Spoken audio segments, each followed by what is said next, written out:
plenary session of the conference. Dr. Satbir Singh Khalsa ji from Harvard Medical College would be sharing insights with us on research in Yoga Darshan and yoga-based practices, few exemplary findings. May I invite Chirag to give a brief introduction to our speaker.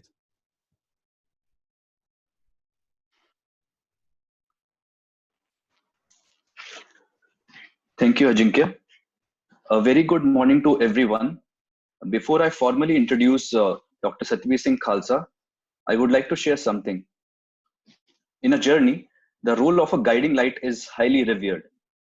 I feel fortunate that my PhD advisor, Professor Ashish Pandey, introduced me to Dr. Khalsa's extensive work in the nascent stages of my research. That very much forms the foundation of my humble beginnings. It is indeed true that Dr. Khalsa's work acts as a guiding light for anyone who aims to pursue research in yoga.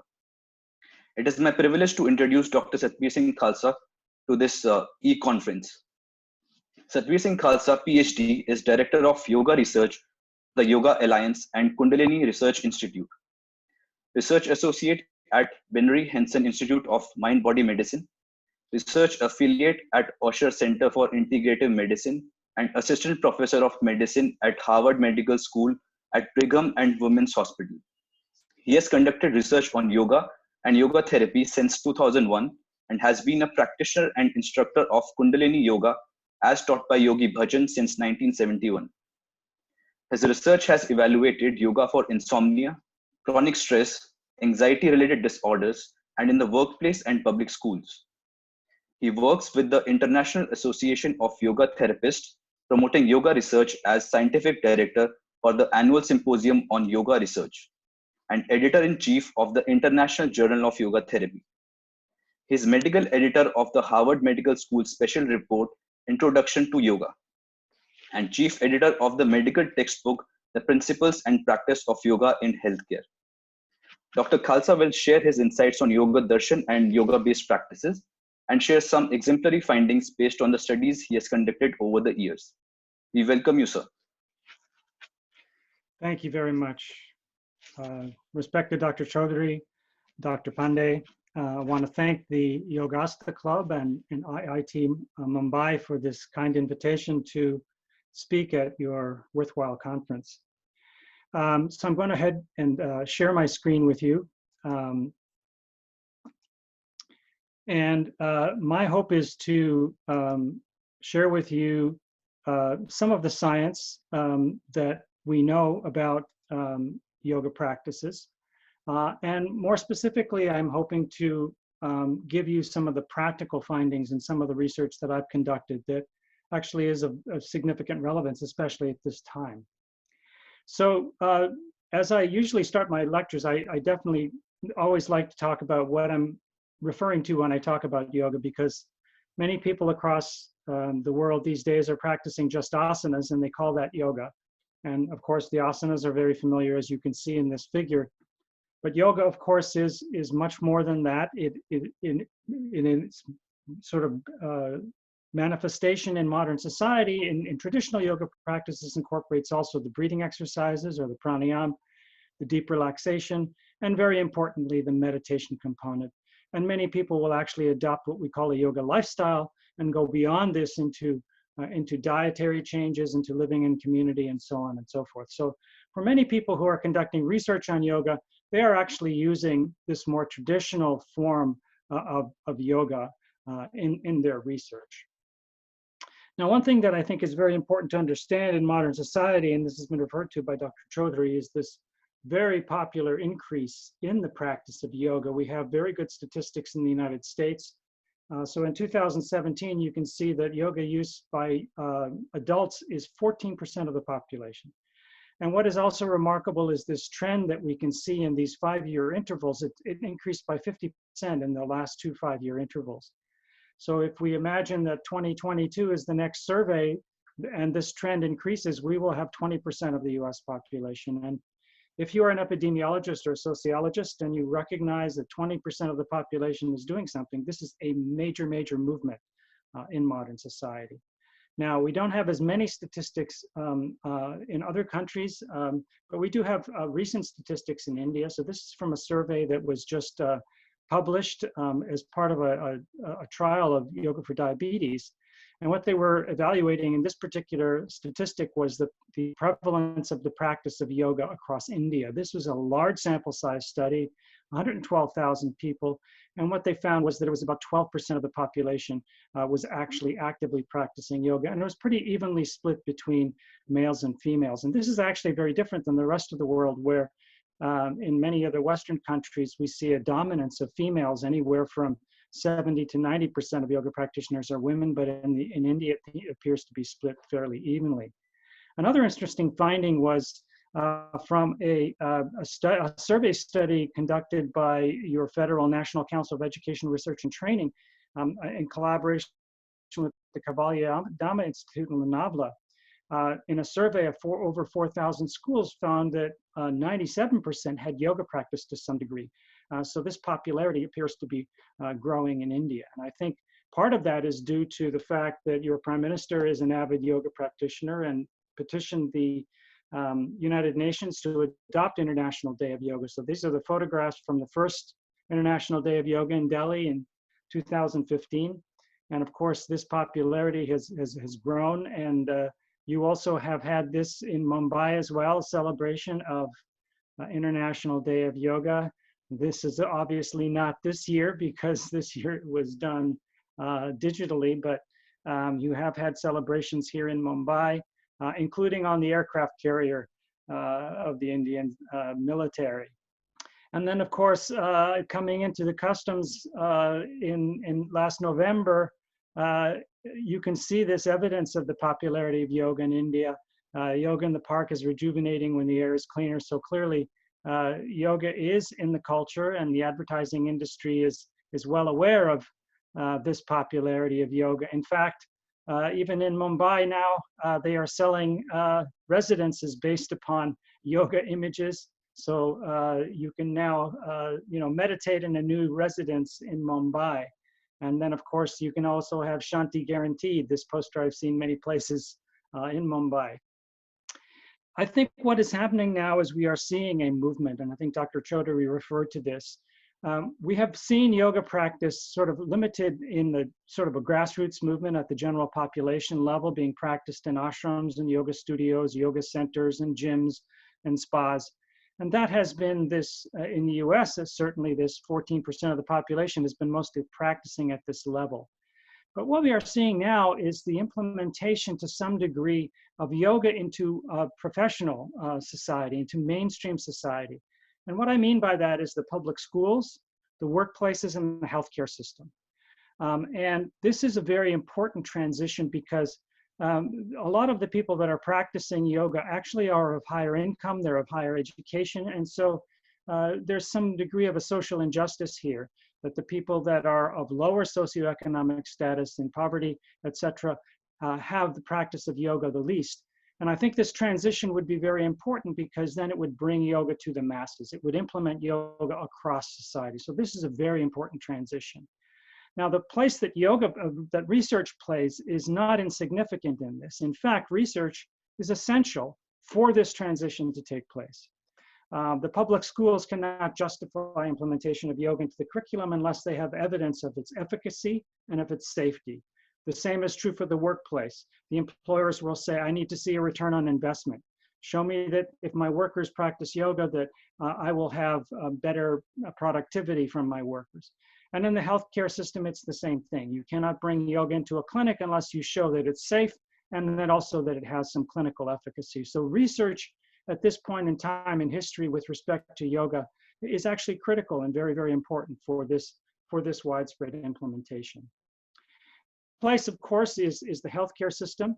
There is now this whole application of yoga for the treatment of medical conditions. And so this is so-called yoga therapy. This began at the beginning of the 20th century. Actually, in Mumbai was one of the hotspots where yoga therapy really began, the Khalsa Institute, the Yoga Institute in Mumbai itself.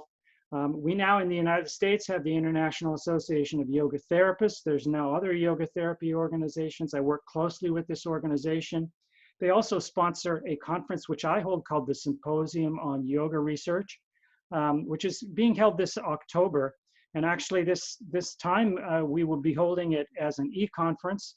And so it is possible for you to attend our symposium on yoga research. So I invite anyone who's interested in the research to participate in this conference. We are scaling the registration fees to accommodate the Indian participants. So this is a rare opportunity for Indian participants to join our symposium on yoga research. So if you go to the International Association of Yoga Therapists website, you will see the links on the conferences tab. Now, the field of yoga research is growing very, very rapidly. This is now a 5-year-old paper that we did showing this dramatic increase in the number of publications of yoga for therapeutic conditions. And you can see this exponential increase over the past 20 years that is occurring. And it's not just in quantity, but also in quality. These are the randomized controlled trials. So it's also improving in rigor, and that is important for the field as well. We've also published this book called The Principles and Practice of Yoga in Healthcare. This is an edited medical textbook with 63 contributors. And we have all of the leading yoga researchers across the world participate. Dr. Shirley Tellis, who was a speaker in your pre-conference, was one of the editors who joined me in putting together this. So this is our face to modern medicine, if you will. This is really summarizing in biomedical language the research that's been done. And it is our passport. It is our sort of justification for why yoga belongs into implementation into the healthcare system. I also work very closely with the Yoga Alliance now, which is one of the largest yoga organizations in the world. It has 90,000 members. It is responsible for credentialing, but they are moving forward in promoting yoga. And my role as the research director is to promote the research aspect. And so on our Yoga Alliance website, we have 26 different categories where the yoga research citations have been laid out very easily for people to access what research has been done, complete with links to the papers.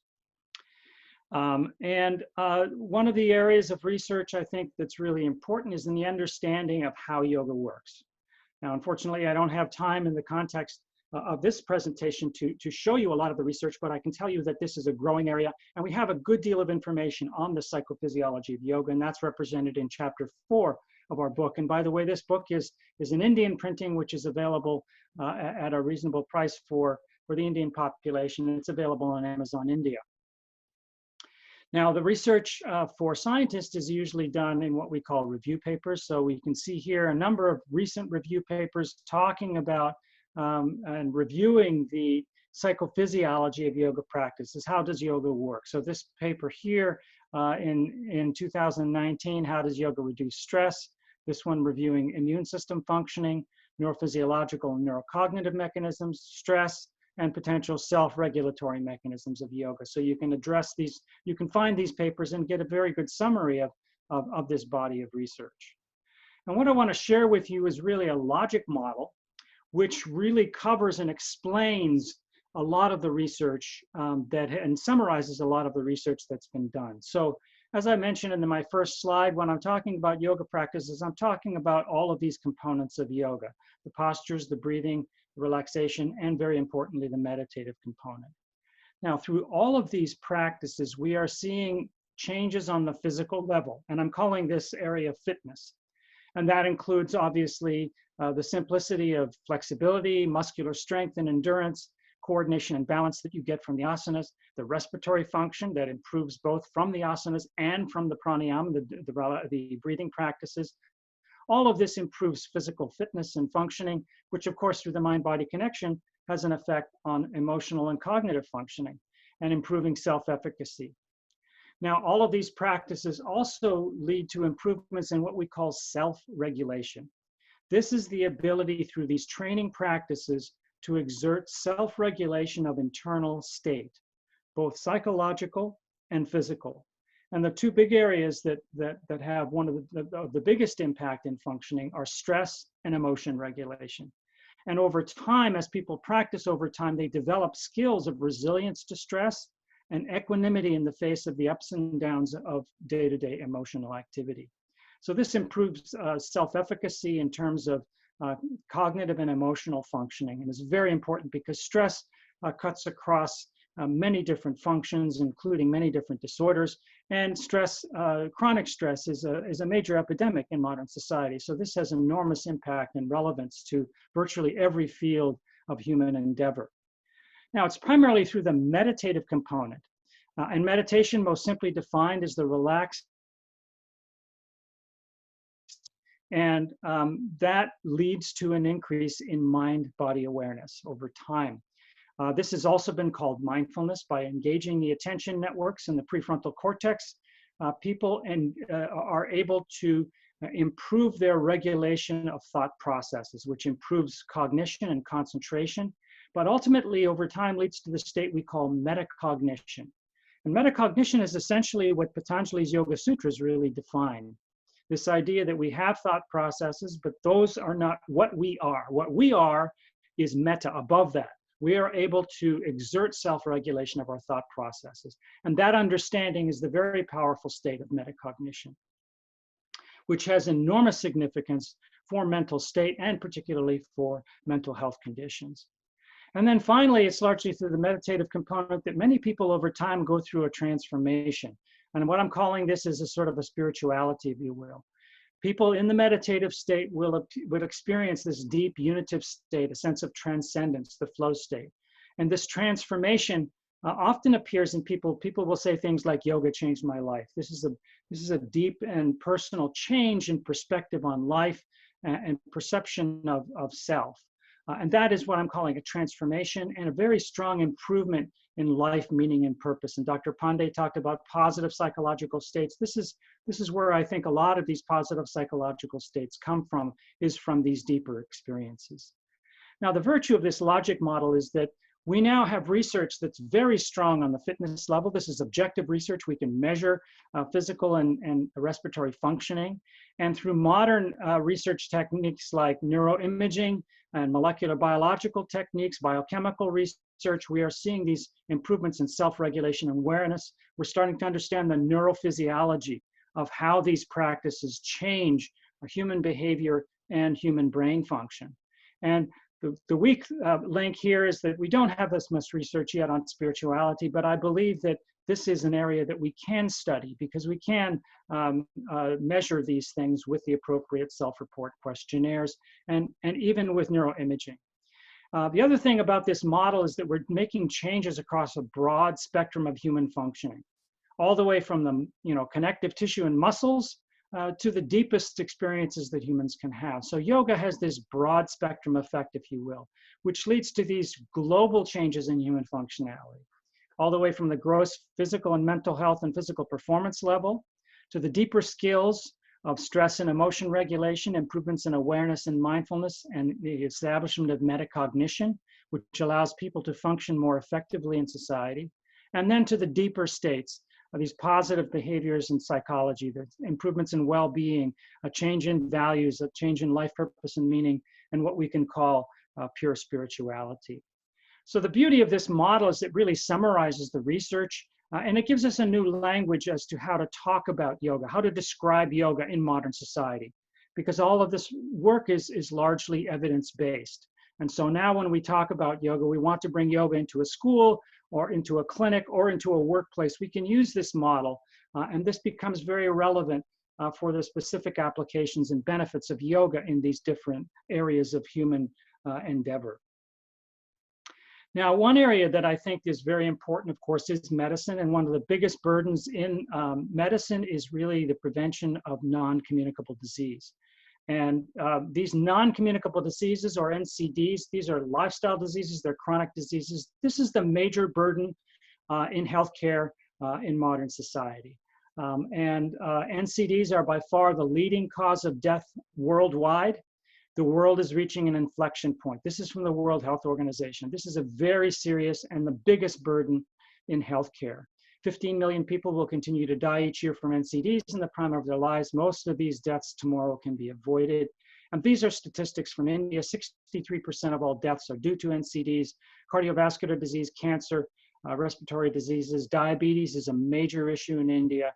And even cancer, 50% of cancer is preventable. So this is a major burden. And I think yoga has a place to play. The major risk factors for these NCDs are physical inactivity, sedentary behavior, unhealthy diet, purified foods, purified sugar, imbalanced diet, fast foods, etc. Unhealthy behaviors, typically things like excessive alcohol consumption and cigarette smoking.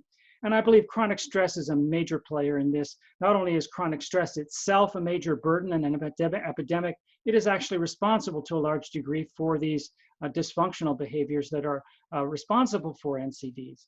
Now, one of the problems with modern medicine is that it's not really focused on lifestyle change. It's not good at lifestyle change.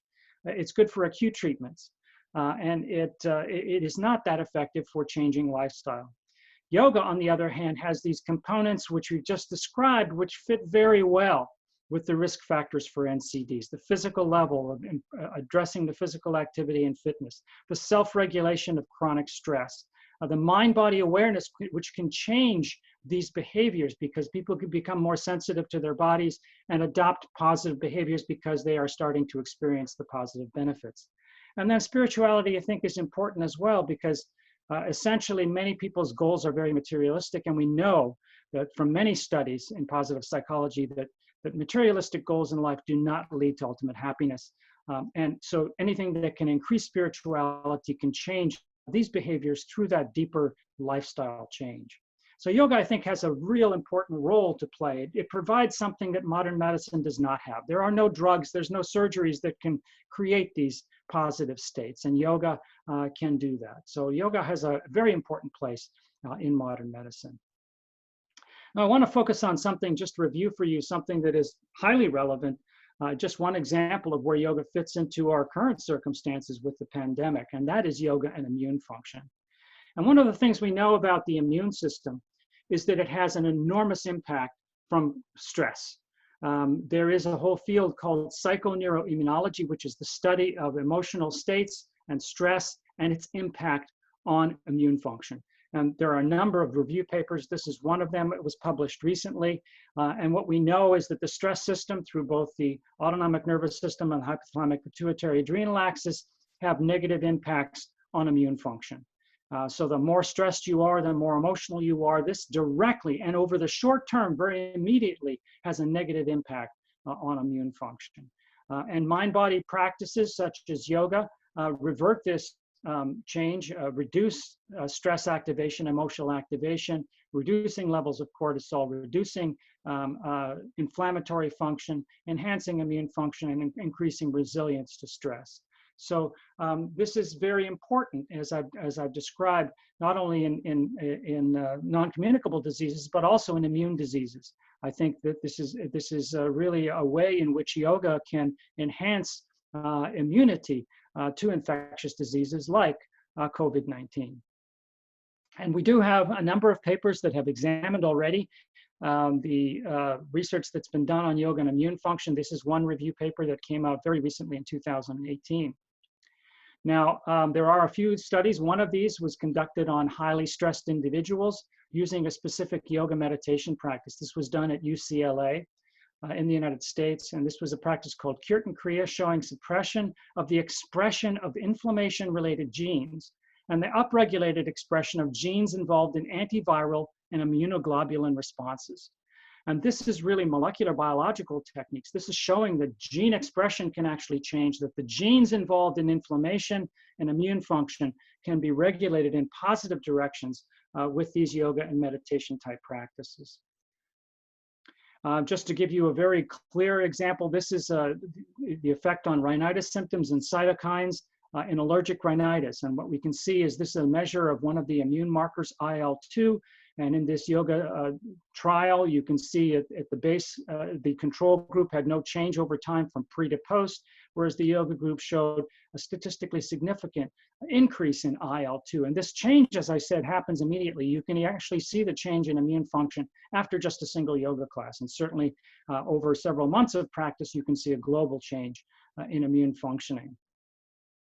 Another technique, which I think is remarkable and very relevant to the COVID epidemic, is this technique called jalaneti, which is a nasal irrigation using salt water. Some of you may be familiar with the neti pot and this use of jalaneti.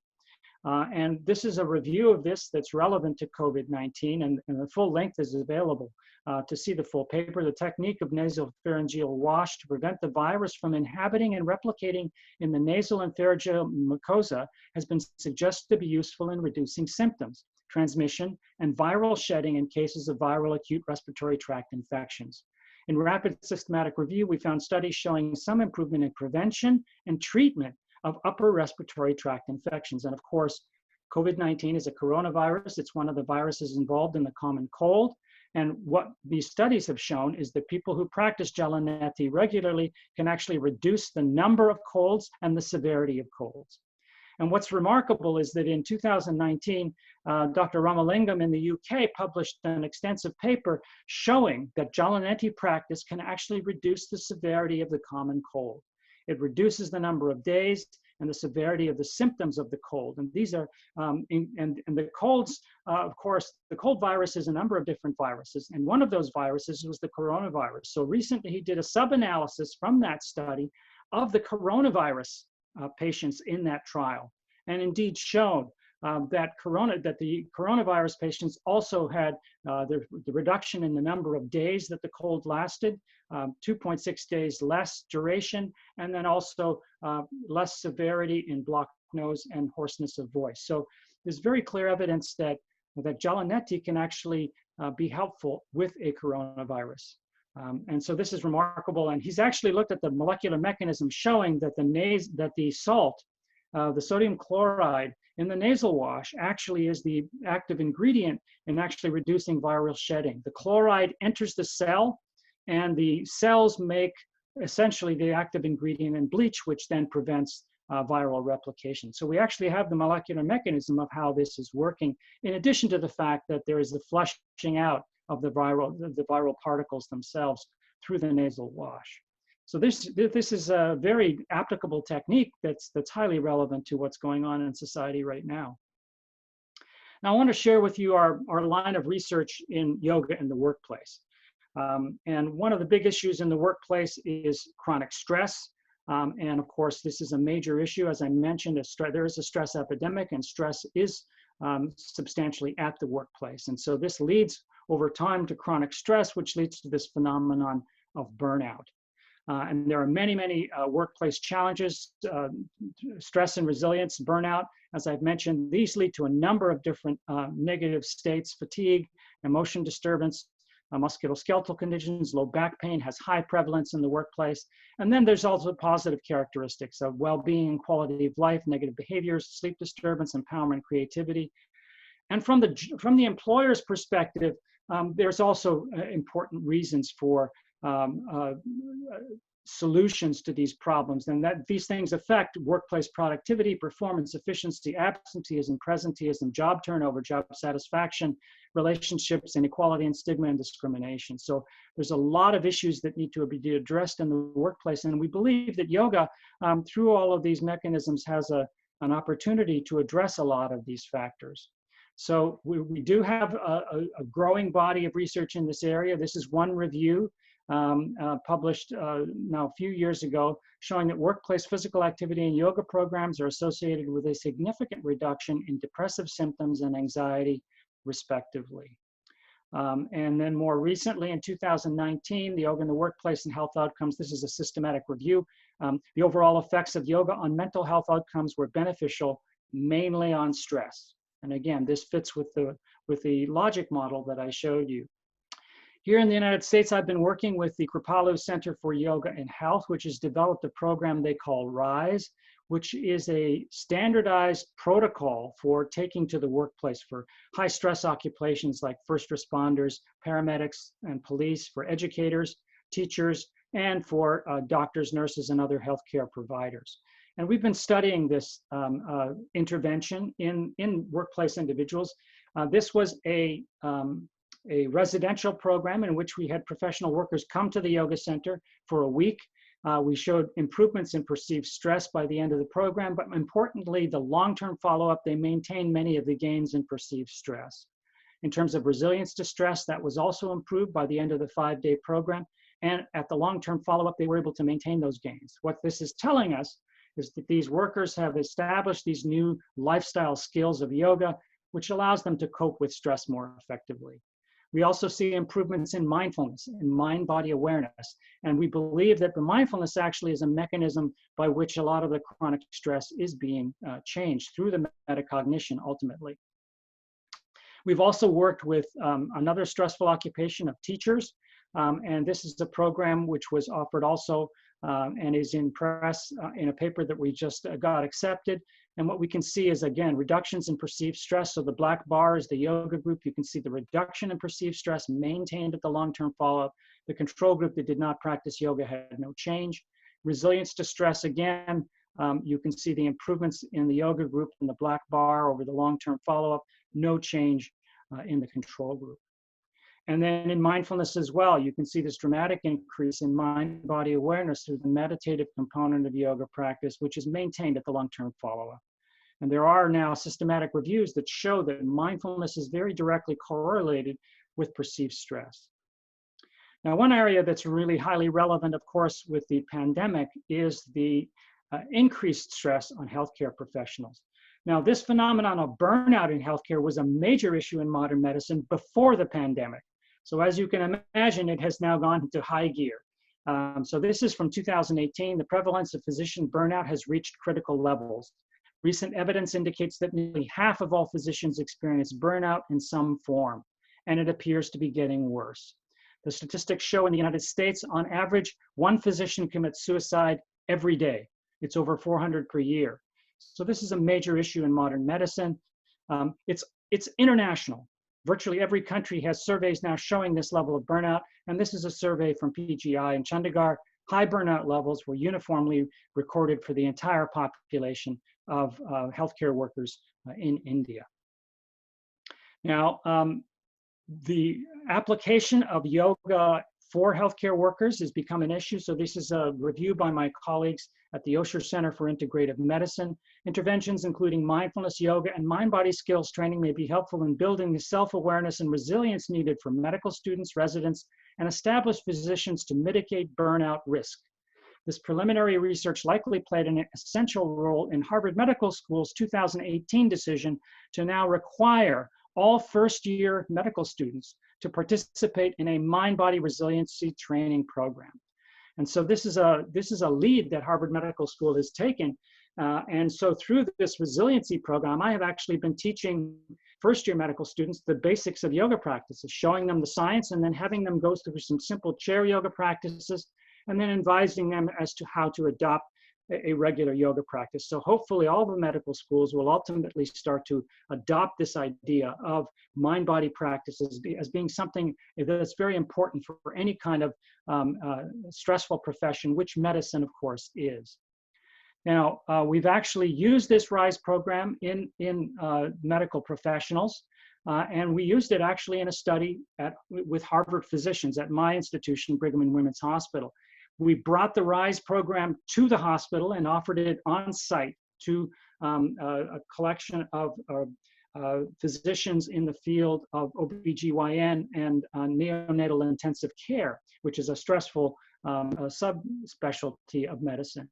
And what we saw was that at the end of a 6-week program, we saw reductions in the burnout score, the total burnout score, and in sub-factors of burnout, which are interpersonal disengagement, professional fulfillment, and work exhaustion. We saw improvements over time that were maintained at the long-term follow-up. So these are doctors, highly skeptical individuals, nevertheless practicing yoga, but adopting it and showing immediate benefits in this major issue of burnout. And then, of course, we also see improvements in mood consequences of reduced stress, which is reductions in anxiety, reductions in depression. And we look mechanistically, we can also see the reductions in perceived stress that are maintained at the long-term follow-up, improvements in resilience to stress, which are also maintained at the long-term follow-up. Now, another important area is not just physicians, but actual physician trainees. These are resident physicians, and we've done this also at my institution in Harvard Medical School resident physicians. And again, we brought this to the residents and offered this on site. Residents are much more constrained. They have high workloads. and it's difficult for them to participate. But this preliminary trial did show some positive benefit, even though many were not able to attend all of the yoga sessions because of their workplace constraints. But on the total burnout score, we had statistically significant reductions, which were maintained at the long-term follow-up. And this was a randomized controlled trial. The control group had no change over time. So this preliminary data shows that there is some sense of preliminary efficacy. And we need to make this feasible for resident physicians. And one way to do this is actually to offer it online, which makes it easier for them to access the classes.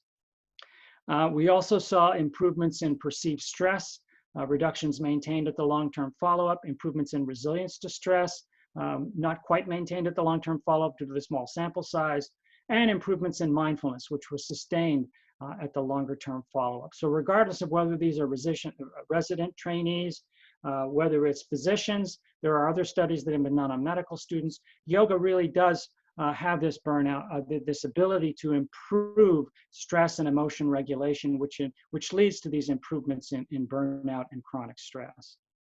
So I acknowledge the funding from the Kripalu Center for Yoga and Health, which supported the research on yoga in the workplace, and we continue to work on this, although the Kripalu Center itself has had to shut down due to the pandemic, so we are hoping to resume the research in 2021. I'm also working very closely with the International Association of Yoga Therapists, and again, I invite you all to participate in our symposium on yoga research, and this will be a two-day e-conference on October 19th and 20th. And so again, this is made to be open to Indian attendees, especially who have not been able to attend our symposium on yoga research so well because of the travel costs and the distance. So this is a unique opportunity for those of you to participate in this conference. I also work as the research director for the Kundalini Research Institute, which supports the style of yoga that I practice. And then as I've mentioned, I'm also the research director for the Yoga Alliance. We now have not only this access to all of these research publications that I curate, we also have quite a few number of videos that we have produced in which I am interviewed and I give slide presentations on the research evidence for yoga for a variety of different conditions and populations. These are freely available. They don't require membership from the Yoga Alliance, and so you can go onto the Yoga Alliance website, and we now have 6 weeks of videos, of webinars that we've created on yoga research. So these are open to the general public. And I close with something that's very important to me and personal to me. As a Sikh, of course, the Golden Temple is a very important religious site. And this is the image of a yogi who's embedded in the walls of the Golden Temple in Amritsar. So I thank you for your attention, and if there's time, I'm happy to answer any questions.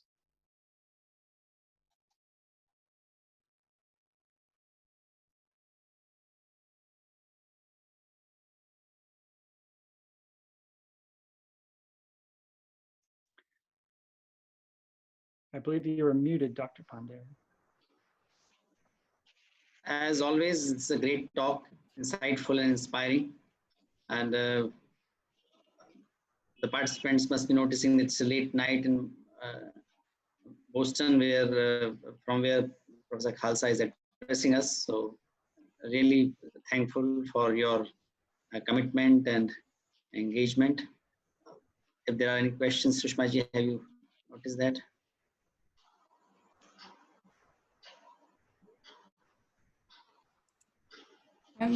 Some questions to Khalsa, sir.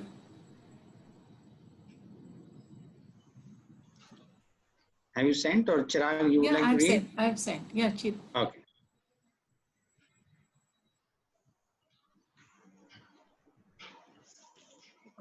Khalsa, sir, actually.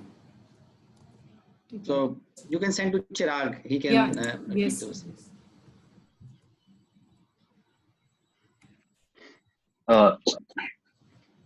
Dr. Khalsa, so we have a question.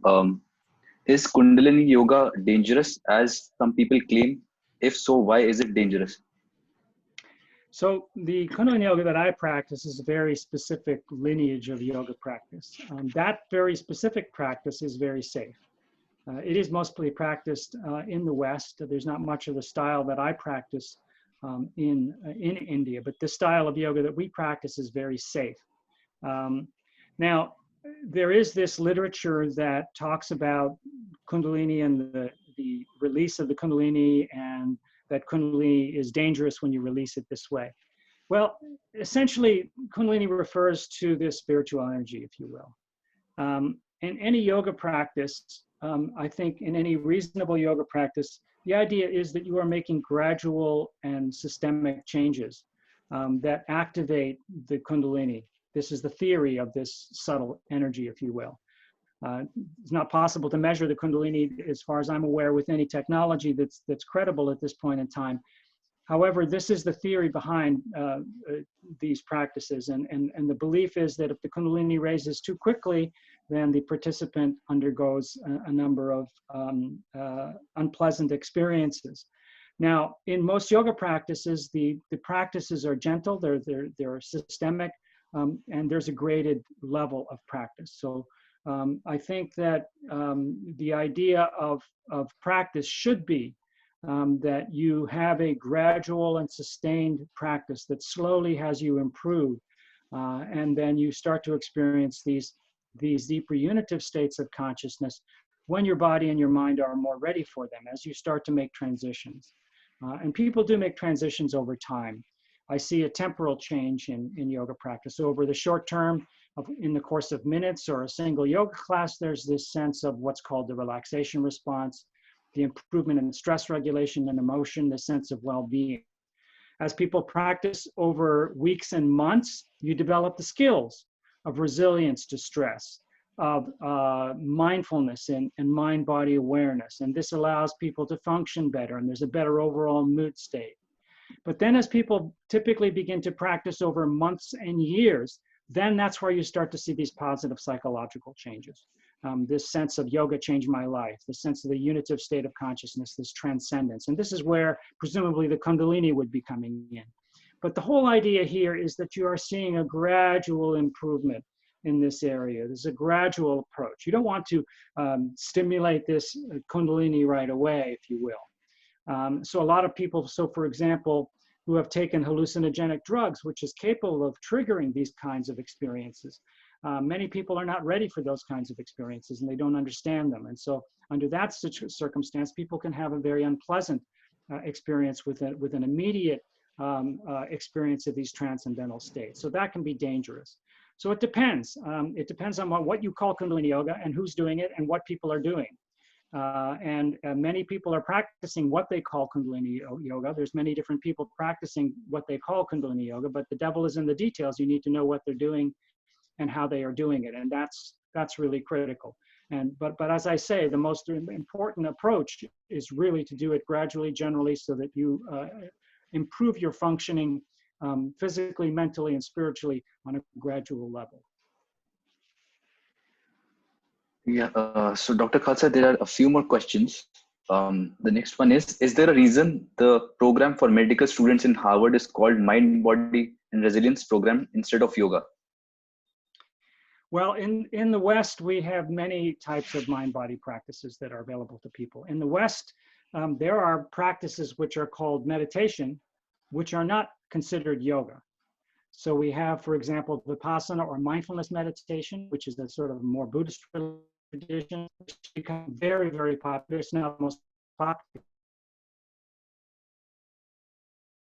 style of, and then we have transcendental meditation, which was very popular at one point in time, and mindfulness has apparently become more popular.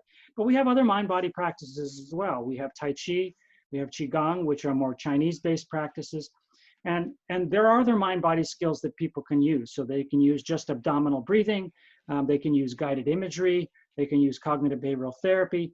So in order to provide the broadest spectrum of opportunities, you call it mind-body practices, which includes all of these practices. And of course, yoga is one of those many, many practices. And the idea of offering a wide palette of opportunities is that it's more relevant. Some people may not want to do yoga. Some people may want to do just meditation. And so you offer a sort of a smorgasbord, if you will, more choices. The more choices you offer people, the more likelihood that they are going to adopt one of those choices. I, of course, believe that yoga is the best because, this is the tradition that I've worked in. And yoga is a holistic practice. It incorporates all of the mind-body practices.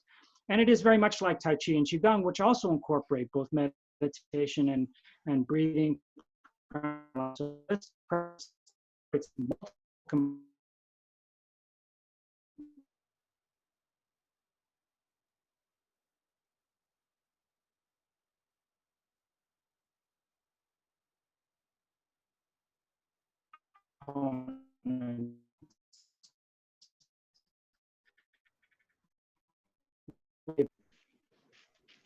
So, been motivation. eyes are, you see something that the rest of society and you experience something that you've never.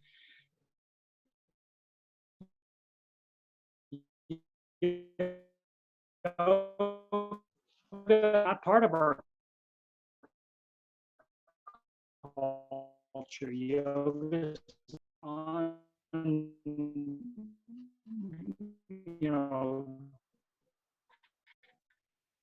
fixing things that are difficult in your life, whether it's chronic stress or that. I was very inspired as a scientist, as someone interested in science and understanding the science behind how these techniques work, because that's the next step in terms of sharing this technique. And many, many people who go through this change of yoga changed my life, they want to share with everyone else. Many people go on to become yoga teachers because they find the need that, look, I just can't keep this to myself. I need to share it. These people all around me are suffering. If they just learn these yoga practices, this suffering will end. Yoga community, that when you to improve is your sense of psychological states. And compassion is the next step in trying to share these practices to help improve human functioning. I think the best place, of course, is to bring it into the public schools, because if you can bring it into the public schools, you affect everyone. It will be a global transformation. And I think if you have such a global transformation where the entire society is practicing yoga, I think you're going to fix a lot of society's problems. This includes crime, it will include poverty, it will include war, because these are all behaviors, negative behaviors that are expressed in humanity. And yoga works very well to counter these negative behaviors and implement positive experiences and behaviors, like the positive psychological states that we're so interested in. We'll just take one more last question.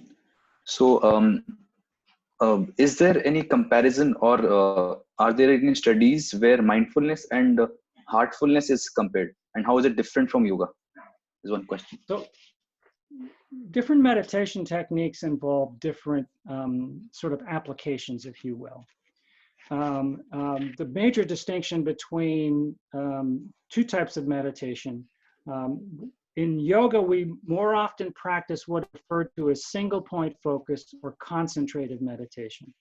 And that is typically you focus on one target. You focus on the breath, or you focus on a mantra, or you focus on a candle. It's a single point focus, and you keep your focus on that target, and then as your mind wanders, you bring it back. So that is typically the meditation that's involved in yoga. Mindfulness or vipassana, the focus of meditation is more open focus. It's been called open focus meditation. And it will focus on the flow of thought or the flow of sensation. So it's more like meditation in action, if you will. And again, the commonality between both styles of meditation is the focus of attention. You're engaging the attention networks of the brain, and ultimately you're leading to metacognition. So on the one hand, you're going to have very, very similar changes. You're going to see improvements in stress and emotion regulation. You're going to see improvements in spirituality. But there will be subtle differences. Different regions of the brain are affected differently, and different behaviors are affected differently. And so there are subtle differences between different meditation practices, but there is a commonality as well. So it's just a question of personal preference. You know, what you are drawn to and what you would like to see in terms of improvements in your own behavior and psychological state. Okay, due to paucity of time, we won't be able to take more questions. Probably, people can get in touch with you and get more information about. A lot of questions were about your seminar that is going to happen in October. So probably they can access the website and get information about the same. So we will put the details on the chat and send the email about the information about the conference. That's one. And request the participants to look at the resources available on the website of Yoga Alliance. This is a phenomenal resource available, very well curated and presented. So you please take the benefit of that very well documented knowledge. I also must say that the Harvard bulletin on the yoga, introduction to yoga, edited by Professor Khalsa, is also excellent compendium, not the voluminous compendium, but excellent compendium of the gist and the summary of the yoga research and how it is beneficial to the different aspects of life. Excellent work on the published by the Harvard Hospital itself. So that's great. Chirag, would you like to give the concluding remarks?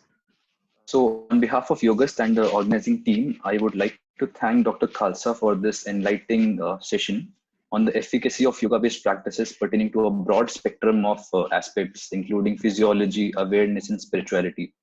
We also thank you for sharing some exemplary research on yoga that addresses risk factors regarding NCDs, immune function, stress, and the importance of yoga at workplace and education. Thank you very much, sir. My pleasure. Now over to Ajinkya for the next session. Thank you, sir.